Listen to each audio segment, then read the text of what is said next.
une de ces réactions qui était écrite ces derniers jours par Gabriel Alvarez, qui est directeur du Théâtre du Galpon à Genève, qui est intervenu en posant justement la question du risque que cette focalisation sur la diffusion finisse par nuire en quelque sorte à ceux qui sont implantés sur un territoire où ils décident de développer leur territoire justement et pas la diffusion, parce que voilà, aujourd'hui la culture doit circuler, doit se vendre. On demande beaucoup aux artistes non seulement de produire des spectacles, mais aussi de faire la diffusion, la promotion d'autres choses, etc.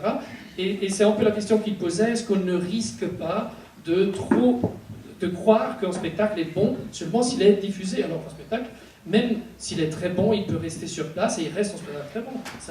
Ce cas de figure existe. Alors ça, c'est l'intervention de Gabriel Alvarez. Et je pense qu'il y a un micro que quelqu'un a mettre dans la salle. Montrez où était le micro.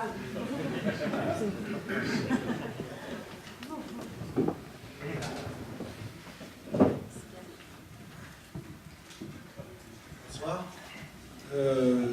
Jacques Michel, je suis comédien et je travaille en ce moment depuis de nombreuses années au sein de l'association pour la nouvelle comédie et j'ai également été membre du conseil de fondation du théâtre de Vidi pendant 12 ans. Et ce soir, je parlerai plutôt des compagnies qui ne sont pas attachées directement à un théâtre ou qui n'ont tout simplement pas de théâtre. La circulation des spectacles. La meilleure manière de sortir de sa cave, c'est d'aller visiter la cave des autres.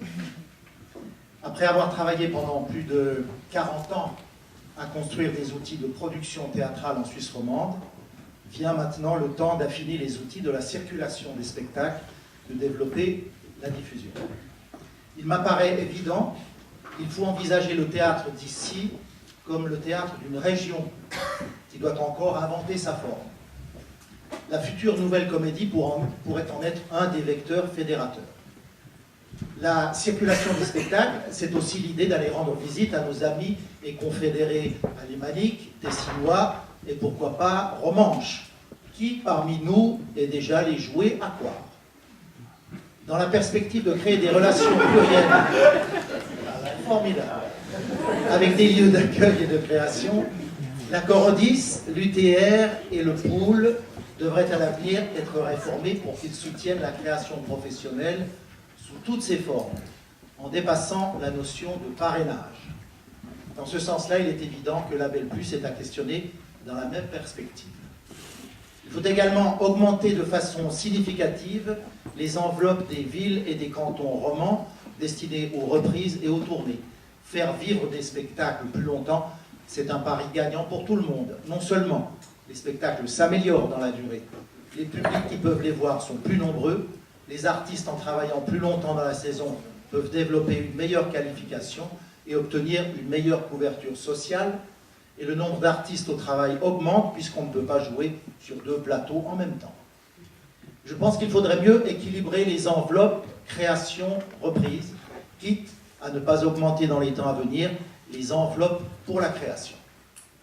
Aujourd'hui, trop de spectacles sont créés pour des séries de représentations vraiment trop courtes. Il faudrait mettre en place une forme d'aide automatique aux compagnies qui trouvent des débouchés dans plusieurs lieux pour stimuler la circulation des spectacles professionnels et créer une émulation culturelle au niveau de cette région. De cette circulation pourraient émerger des spectacles phares qui pourraient trouver des débouchés hors de nos frontières. Le théâtre évolue vers la pluralité des genres et des esthétiques. À l'image d'une Suisse plurielle, des expressions diverses, identifiées comme régionales, pourraient œuvrer à la conscientisation de l'idée de région suisse romande par la culture et d'une identité par rapport à la communauté francophone qui nous environne. Travailler à la circulation des spectacles en Suisse, c'est œuvrer à la cohésion d'un peuple. Développer une identité suisse-française, c'est un challenge à la hauteur des ambitions romandes à venir. La culture du chacun chez soi, fruit du fédéralisme indépassable, est notre principal obstacle à surmonter. Les temps risquent d'être difficiles pour les années à venir et les partenaires francophones risquent d'avoir encore moins de ressources pour accueillir des compagnies suisses. Le marché intérieur peut être une véritable planche de salut, puisque nous pouvons espérer que même dans ces temps difficiles, notre région aura à cœur de faire entendre sa voix. Pour moi, c'est la tâche première du théâtre suisse roman, sans vouloir du tout l'enfermer dans un cadre folklorique. Il serait bon également d'ouvrir une antenne suisse romande à Avignon, à l'image de la Belgique, qui a un lieu dans le festival pour promouvoir les productions des compagnies nationales et leur permettre de pouvoir présenter les projets les plus marquants de la saison. Merci. Il y a pas de la circulation en Suisse, il y a aussi la question des langues. Évidemment, quand on parle d'art de la scène, surtout pour certains des artistes qu'on a évoqués ce soir, il n'y a pas trop de problèmes parce que c'est entre la danse, la performance, etc. Mais il y a aussi des problèmes de circulation. Je crois que Vincent Mondrian, en plus, a une très grande expérience de circulation de spectacles sous-titrés. Et Pro Helvetia aussi a lancé il y a quelques années une réflexion sur le surtitrage des spectacles. Je crois qu'il y avait Thierry Luisier, quelque part, qui avait justement à nous parler aussi de la question du rapport avec Avignon et la possibilité d'une antenne romande Avignon, qui est quand même une chose assez importante pour la diffusion. Bonsoir. Donc pour ceux qui ne me connaissent pas, Thierry Luisier, je m'occupe du théâtre Benoît Besson à Yverdon-les-Bains et je suis également président du pool des théâtres romans. Et j'ai eu d'autres activités en Suisse romande. Juste comme ça, je suis un roman convaincu, donc j'ai beaucoup œuvré pour créer ces méga structures, comme on a dit, dans le domaine du spectacle en Suisse romande, comme Arthos ou la Corodis, où j'ai travaillé pendant une dizaine d'années. Peut-être juste une ou deux considérations avant de parler d'Avignon.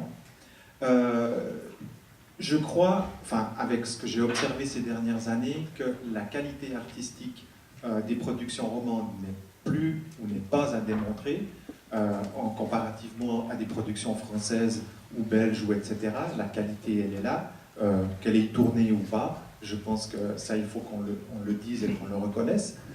Donc nous sommes tout à fait compétitifs au niveau artistique avec les autres pays avec lesquels nous sommes effectivement en compétition sur la partie diffusion. C'est vrai que nos productions sont chères, mais je dirais qu'elles ne sont pas plus chères que les machines-outils qui doivent partir à l'étranger. Et nous sommes un secteur économique. Et dans ce sens-là, je trouve important que les pouvoirs publics soutiennent, comme elles soutiennent les entreprises lorsqu'ils doivent aller vendre leurs biens ailleurs. Et moi, je trouve tout à fait normal qu'on le fasse. Et oui. Ensuite, je pense qu'on n'est pas si cher que ça, à part ça. Je n'observe pas que les productions suisses sont abominablement plus chères que les productions françaises, par exemple, ou belges. Il ne faut pas oublier que les productions, il y a tout un secteur de la production indépendante et privée en France qui vous amène à des spectacles qui sont extrêmement chers aussi. Donc, tous les prix existent. Ça, c'est une chose. J'aimerais encore dire une chose, c'est que pour une région, la Suisse romande d'A 700 000 habitants à peu près, nous avons une production foisonnante, riche, avec énormément de lieux culturels. Et puis ça, il ne faut pas l'oublier non plus. Alors ça, j'observe. Je regrette ici en Suisse romande, c'est que nous n'ayons pas un centre de recherche ou d'études ou d'observation de nos pratiques culturelles en matière de spectacle. On est énormément à travailler dans le spectacle en Suisse romande, des milliers, tous les métiers confondus, entre comédiens, techniciens, administration, etc. Et on génère plusieurs millions par année d'argent. Ça, c'est juste pour l'aspect économique. Mais pour dire que je pense qu'il faut qu'on se prenne en main un jour et qu'il y ait un observatoire qui puisse avancer des choses concrètes. Parce que pour l'instant, moi, je ne sais pas s'il y a une problématique de la diffusion. Est-ce qu'on diffuse trop, pas assez? L'évolution ces dernières années, est-ce qu'elle a été doublée, triplée? Je n'ai aucune idée et je n'ai pas de chiffres que je pourrais comparer à d'autres pays, par exemple, ou d'autres régions. Je peux l'observer un peu à travers les demandes qui sont faites à la Corodis, mais c'est tout. Donc, on n'a pas de données aujourd'hui quantifiables qui nous permettraient de pouvoir revendiquer, je ne sais pas, des montants supplémentaires auprès des pouvoirs publics, ville, canton, Pro Helvetia, etc. Donc ça, c'est un premier point. Ça, j'aimerais vraiment qu'on puisse une fois avoir des chiffres très clairs. J'en viens à la question d'Avignon. Avignon, ça fait 20 ans que je travaille dans le spectacle, 25, on en parle très régulièrement, Et on s'est dit dans une pipe, pourquoi est-ce qu'on n'y est pas plus régulièrement? Pourquoi est-ce qu'on n'y serait pas de manière permanente? Et cette question, en fait, tarabuste tout le monde, hein, dans les villes, dans les cantons, dans différents milieux culturels. Et on regarde avec envie un peu, je dirais, l'exemple de nos amis belges qui ont un théâtre des dons à Avignon, qui a l'air de fonctionner. Hein, leur rapport d'activité des 10 ans vient de sortir, il est très intéressant. Et vous voyez qu'ils en tirent un bilan tout à fait positif. Et on se dit, nous, pourquoi est-ce qu'on ne pourrait pas faire la même chose? Puis pourquoi est-ce qu'on ne le fait pas? Évidemment, on a toutes les encouples de nos différents niveaux, communaux, cantonaux, fédérations, qui ne sont pas finalement plus compliqués que l'administration française ou belge. Et je pense qu'aujourd'hui, on s'est réunis avec l'UTR, avec la Corodis, avec le Pool, avec quelques producteurs, et on s'est dit qu'une fois, aujourd'hui, on pourrait vraiment se poser cette question, est-ce qu'il faut y aller ou pas à Avignon? Alors, le groupe dans lequel nous étions, on s'est dit, oui, c'est une bonne idée, ça reste le festival le plus important, en tout cas en francophonie, lieu dans lequel il y a énormément de programmateurs qui viennent voir les productions suisses. Depuis 20 ans, il y a énormément de compagnies qui sont allées par leurs propres moyens. Je pense que c'est bien, ça devra toujours continuer de l'être. Mais je pense qu'en termes de rayonnement, et là on est plutôt dans un but idéal, je pense qu'il faudrait, et nous pensons, ce groupe pense, qu'il faudrait vraiment aujourd'hui mener sérieusement une enquête de faisabilité d'une présence suisse à Avignon. Alors, on se tourne très concrètement vers les pouvoirs publics. Il existe déjà une étude, il y a une étudiante qui a fait le diplôme en gestion culturelle qui a travaillé sur une présence suisse à Avignon. Il y a déjà eu des projets. Alors, est-ce qu'on va construire un théâtre à Avignon? Soyons fous. Est-ce qu'on va louer une salle? Soyons fous. Je veux dire, voilà, hein, il y a des architectes fantastiques, on a des moyens financiers, pourquoi pas, on peut rêver, on est là pour ça aujourd'hui. Et je pense qu'il faudrait aujourd'hui vraiment s'approcher de ça, d'avoir un jour une équipe qui a réfléchi là-dessus. Il y a déjà eu des esquisses. Et moi, je me tourne vers les pouvoirs publics et je leur dis, voilà, on est prêt, certainement qu'on en a envie. Est-ce que les pouvoirs publics seraient prêts aujourd'hui à mettre un peu d'argent dans une étude concrète, réaliste, et puis qu'on sorte un petit peu des discussions de, pas de bar, oui, de buvette de théâtre. Voilà, j'en ai fini. Merci. Alors, je relance sur la table, je voulais reprendre aussi cette idée de l'enquête. En Suisse, on a eu une grande enquête sur le système de la culture en 1974, qui était le rapport Clotu, qui a travaillé 2 ans là-dessus. Depuis, on a fait une nouvelle loi sur la culture, et là, on a beaucoup travaillé aussi sur ce thème, mais il y a quand même des secteurs sur lesquels on ne sait pas exactement quelle est la situation. Alors, avant peut-être, je relance à toute la table, hein, avant peut-être de créer des nouvelles structures qui aident à la diffusion, est-ce qu'on sait précisément quel est l'état de la question, tout simplement? Alors, je ne sais pas qui veut intervenir sur beaucoup de choses qui ont été lancées. Mathieu, là, ou Sami Canava.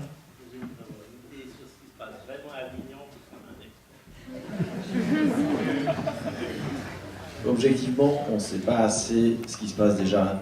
Avant de parler d'Avignon, ça a été dit, on manque effectivement de données comparatives. Ça, c'est en Suisse un problème récurrent. L'Office fédéral de la statistique essaye de mener un certain nombre de statistiques de base, hein, par exemple sur les pratiques culturelles. Mais disons, moi, nouveau magistrat, depuis 1 an et demi, si je veux avoir des données, disons, plus poussées sur la diffusion, quel spectacle bouge, selon quel historique, enfin quel parcours, et ainsi de suite. On peut le reconstruire, parce que je dis, on peut reconstruire à partir de ce que fait Pro Helvetia, la Corodis, ainsi de suite, le Pool. Mais disons, il n'y a personne qui fait ce travail d'agrégation, qui demande un petit peu de ressources quand même, c'est clair, parce que ça ne se fait pas au coin d'une table. Il faut une équipe qui le fasse, mais je pense qu'il faudrait la volonté pour... Mais là, c'est vraiment les ressources à mettre ensemble au niveau des collectivités publiques et des partenaires. Parce que, évidemment, il y a toujours ce réflexe, nous, en tant qu'exécutif, quand on va devant les parlements et qu'on demande des ressources pour des statistiques, vous êtes sûr de vous faire flinguer. Et juste derrière, ils demandent des statistiques dans les parlements. On vit en permanence dans ce champ de tension des statistiques, parce qu'à la fois, ils en veulent pour, disons, justifier ou pas des choix politiques, Mais quand on demande des postes pour la... En ce moment à Genève, il y a le service de la recherche en éducation qui est en train de se faire biffer comme ça du service public cantonal, si le Parlement suit la recommandation. Donc c'est compliqué dans ce domaine-là, mais je pense qu'il devrait y avoir moyen de faire mieux. C'est dans le cadre, je dirais aussi, de ce qui ressort très bien ce soir, une fois plus, c'est qu'on a de nombreux outils, instruments, interfaces, disons, collectifs, c'est très bien. C'est toute la diversité classique confédérale en Suisse, mais il y a probablement un effort à faire aussi de mise en commun. Du coup, je rebondis sur la question d'Avignon. Ça me fait très plaisir de l'entendre, puisqu'en arrivant l'été 2011, j'étais à Avignon, j'ai dit « Ah, mais je suis allé au Théâtre des Dons, évidemment ». Et ça m'a frappé, mais il n'y a pas que le Théâtre des Dons. Plusieurs régions françaises, vous me corrigez Vincent Baudrier, mais plusieurs régions françaises, Rhône-Alpes ou d'autres, ont aussi, de manière plus ou moins alors structurée, mais quand même assumé une scène pour la promotion du théâtre. Et Rhône-Alpes, c'est la taille de la Suisse, hein, c'est quasiment la taille de la Suisse en population et en surface. Donc il ne faut pas le nier. À Avignon, il y a aussi un côté marché, c'est-à-dire qu'il y a des programmateurs qui se promènent, qui regardent ce qui se passe. Après, on peut le critiquer sur plein de plans, que c'est devenu un marché justement ou pas, mais ça reste une référence, c'est pas la seule, mais c'est une référence même incontournable en tout cas pour le théâtre francophone, et même plus large, puisqu'il y a justement cette expérience qui fait depuis pas mal d'années de faire dialoguer des théâtres de différentes langues, et surtout aussi les arts de la scène en général, puis c'est aussi un dialogue du théâtre avec d'autres formes d'expression, performance, danse, et ainsi de suite. Donc, je pense qu'une étude devrait être faite, mais j'ai très vite compris aussi, ça a été dit, les subtilités et les susceptibilités institutionnelles. Parce que je me dis, avec qui je la fais? Je la fais tout seul dans mon coin à Genève, c'est même pas une question d'argent, c'est une question de légitimité. Ok, bon contact avec les villes de Lausanne, on propose de faire ensemble. Oula, après c'est les cantons qui risquent d'être un peu fâchés si les villes tout à coup se lancent. Là je fais le contraire à la langue de bois, je suis très honnête, mais je pense que c'est comme ça qu'on avance aussi. Donc après on s'adressait à l'accordisme, mais c'était compliqué parce que l'accordisme était en pleine réforme. Donc bref, on va trouver une solution parce qu'il faut le faire, mais je pense qu'il faut le faire sans se centrer uniquement sur Avignon. J'ai beaucoup apprécié l'interview de Vincent Baudrier dans le Courrier tout récemment, qui disait il ne faut pas non plus, enfin c'est essentiel de se poser la question et de trouver une réponse et ensuite faire un choix, mais il y a d'autres outils de promotion, ça peut être des résidences à Paris ou ailleurs, il y a la question du, comme on a dit, en différentes zones linguistiques, mais il est vrai que la question d'Avignon, elle est posée, et c'est une question de fédérer des moyens, parce que si les Belges y arrivent, il n'y a pas de raison qu'on n'y arrive pas. Si on décide que c'est important. Moi, je dis ça de manière très positive. Alors, Vincent Baudrier. Je vous remercie de cet élan vers Avignon. Moi, je viens vers vous. On va se croiser peut-être dans le train. Non, peut-être un petit rappel de vocabulaire. Vous utilisez le mot Avignon. En fait, Avignon, ça n'existe pas. Il y a le Festival d'Avignon, qui a une exigence artistique, qui a une programmation, qui produit des artistes, qui accueille des artistes, qui confronte des artistes de langages différents, de cultures différentes, avec des choix, avec une sélection, qui est une véritable plateforme au service de l'art. En tout cas, c'est l'ambition. Avec une grande visibilité et avec aussi des champs esthétiques extrêmement affirmés dans les choix de la programmation. Ensuite, il y a autour du Festival d'Avignon le off. Alors souvent, voilà, tout le monde confond avec le mot Avignon. Il y a beaucoup de compagnies qui vont dans le off, disent Festival d'Avignon. Donc il y a un petit peu embrouille sur le sujet, parce que c'est pas tout à fait le Festival d'Avignon, en tout cas dans son éthique, dans son existence et dans son exigence. Le off, c'est effectivement autour du festival des lieux de caractéristiques extrêmement différentes, où on trouve du théâtre purement commercial, beaucoup de one-man show, du comique, du théâtre amateur, et une partie de off plus intéressante, qu'on peut en général relier à un espace d'un théâtre d'art ou d'un théâtre subventionné, où effectivement il y a des expériences extrêmement différentes, qui sont en général effectivement soit des régions, c'est un endroit où les régions françaises peuvent montrer un petit peu la création de leur territoire, et effectivement ce lieu qui nous fait fantasmer, le Théâtre des Dons, qui est un rôle d'expérience, d'aberration, de la culture belge qui a pris comme ça un peu de folie. Ils ont investi un lieu toute l'année qui est une petite activité, mais qui n'est pas vraiment qui vient à un des petits lieux du théâtre d'Avignon, et qui pendant l'été rejoint le cadre du festival off, avec des caractéristiques extrêmement particulières. C'est-à-dire que dans tous les lieux du off, ce sont des créneaux horaires avec donc une dizaine de créneaux horaires par jour, parfois un peu moins quand les directeurs de lieux ont un peu plus de respect pour les œuvres d'art. Ce qui veut dire que ça reste extrêmement limité. C'est-à-dire que quels sont les spectacles qui passent au Théâtre des Dons? C'est des spectacles qui peuvent se monter, et dans la plupart des lieux de l'offre, il doit pouvoir se monter en une demi-heure, 1 heure, il doit pouvoir se jouer pendant 1 heure, il doit se démonter pendant un quart d'heure, et après il y a une autre compagnie qui arrive. Donc ça peut être utile à un certain niveau d'ambition, de promotion de la jeune création, ou des formes qui sont extrêmement spécifiques pour ce type de lieu avec des contraintes esthétiques très fortes en termes de scénographie, en termes de plateau, en termes de lumière, etc., etc. Donc, à un certain endroit, ça peut être utile. Je pense que d'acheter un lieu dans Avignon, c'est aberrant, si je peux me permettre de faire des conseils, mais peut-être s'il y a une démarche plus de promotion d'un certain format de type de spectacle, peut-être la location d'un lieu, effectivement, les démarches à regarder sont plutôt comme la région Rhône-Alpes, la région Nord-Pas-de-Calais, la région Champagne-Ardenne, qui ont une expérience, ou Midi-Pyrénées, qui ont des expériences intéressantes, et certaines avec une vraie exigence qui a permis à des artistes qui n'étaient pas invités au Festival d'Avignon, mais néanmoins de profiter de la visibilité non seulement des programmateurs, non seulement des critiques, là c'est plutôt l'aspect marché, on va dire, mais aussi de profiter d'un public sur 3 semaines assez passionné et assez exigeant. Et voilà.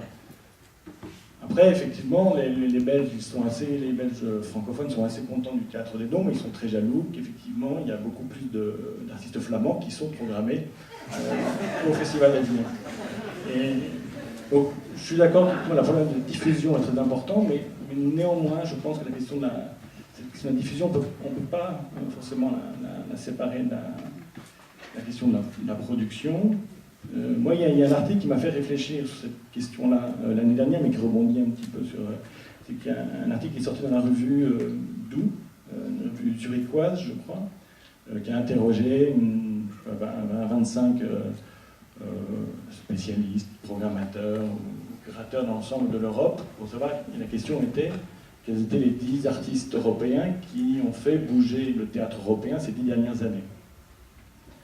Il était intéressant de voir que dans les 10 premiers, avec ça vaut ce que ça vaut, et on peut beaucoup discuter sur il n'y avait aucun artiste francophone.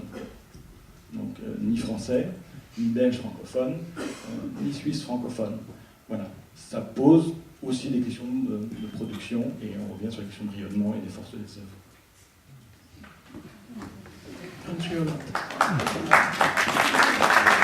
aussi encore sur la question qu'il y a à Avignon, il y a d'autres lieux, notamment pour Helvetia, dans son antenne parisienne, dans le Centre culturel suisse de Paris, vient de lancer une vraie saison de théâtre, encore pas énorme, mais en fait c'est la première fois qu'il y a une vraie suivi d'une vraie saison.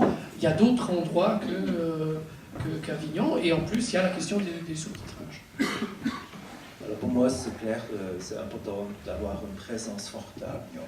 C'est plutôt la question comment le faire. Moi, je suis un peu dans l'opinion aussi de ne pas investir trop dans le bâtiment, dans le mur, mais de trouver vraiment des solutions qui servent aux artistes, au travail artistique, création artistique que j'ai. Parce que, je ne sais pas, c'est Jacques qui a parlé de Sinar.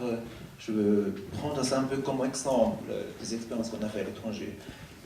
Pour nous, c'est toujours où les artistes demandent alors pourquoi vous n'êtes pas présent dans ces foires, une stand suisse.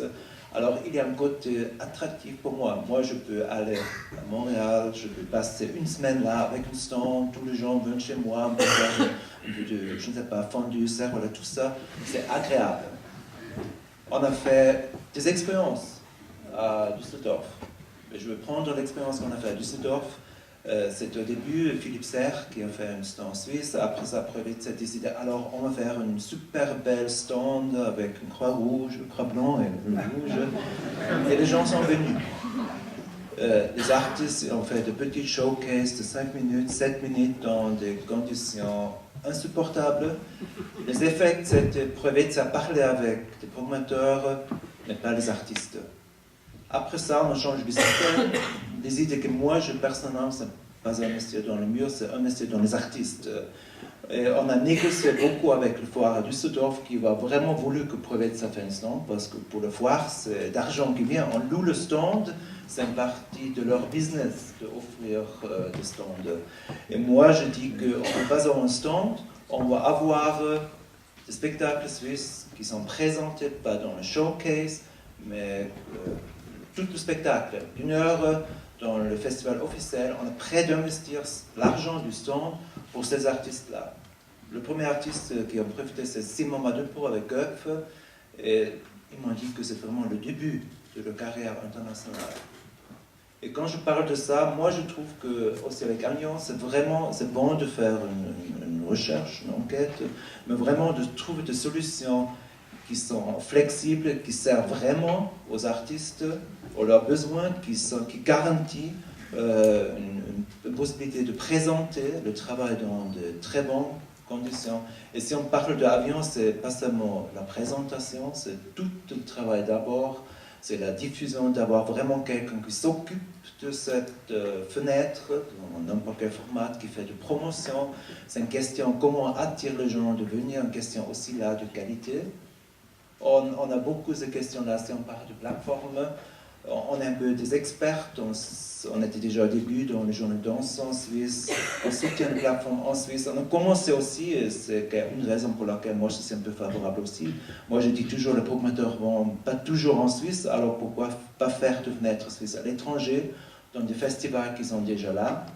On a fait ça dans le Baltikum, en Pologne. Et on a aussi des possibilités de mettre des promoteurs qui viennent en Suisse, et payer leurs frais d'hôtel, mais de vraiment réfléchir à Avignon, qu'est-ce qu'on peut faire. Et de notre part, c'est oui, il faut avoir une forte présence à Avignon. Bonsoir.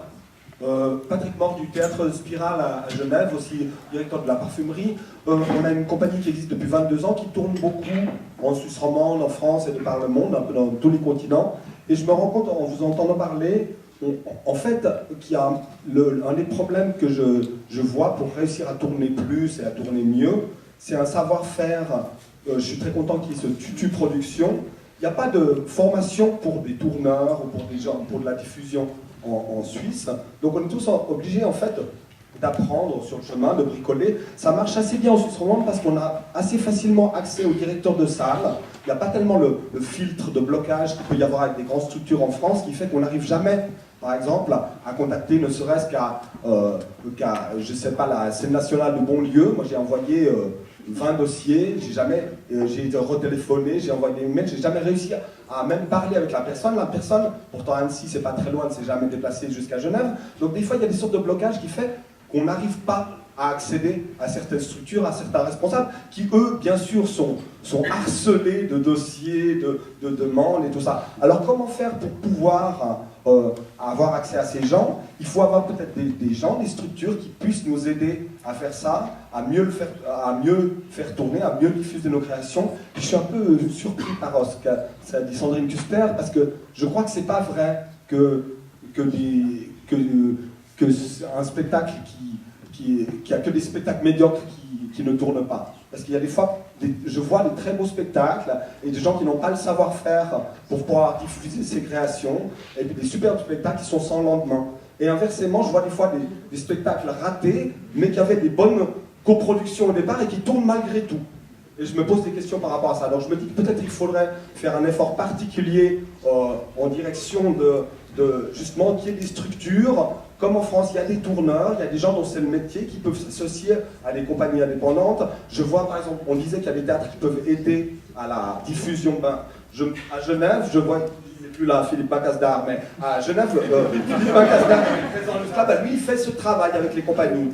Et ça, c'est vrai qu'il faut lui tirer le chapeau. Il y a quelques théâtres en Suisse qui le font, c'est assez rare. Et je pense que si les théâtres s'engager plus dans leur rapport avec les artistes pour non seulement les accueillir chez eux, mais peut-être les faire rebondir dans les structures suivantes, ça serait peut-être plus facile de faire circuler les spectacles. Et puis qu'il y ait une volonté politique, comme on a entendu que c'est le cas maintenant, d'encourager les reprises, parce que c'était toujours très compliqué de faire des reprises, parce qu'on doit rassembler de nouveau les équipes, il y a un nouveau temps de répétition, et on n'a pas d'argent pour le faire, donc des fois c'est extrêmement compliqué, on le fait malgré tout, mais un peu envers et contre tout. Donc maintenant qu'il y ait une véritable conscience qu'en effet, comme le disait Gérard Michel, on a tous intérêt à ce que les spectacles tournent, ça donne plus de travail à tout le monde, ça diffuse la culture, mais il faut se donner les moyens de le faire.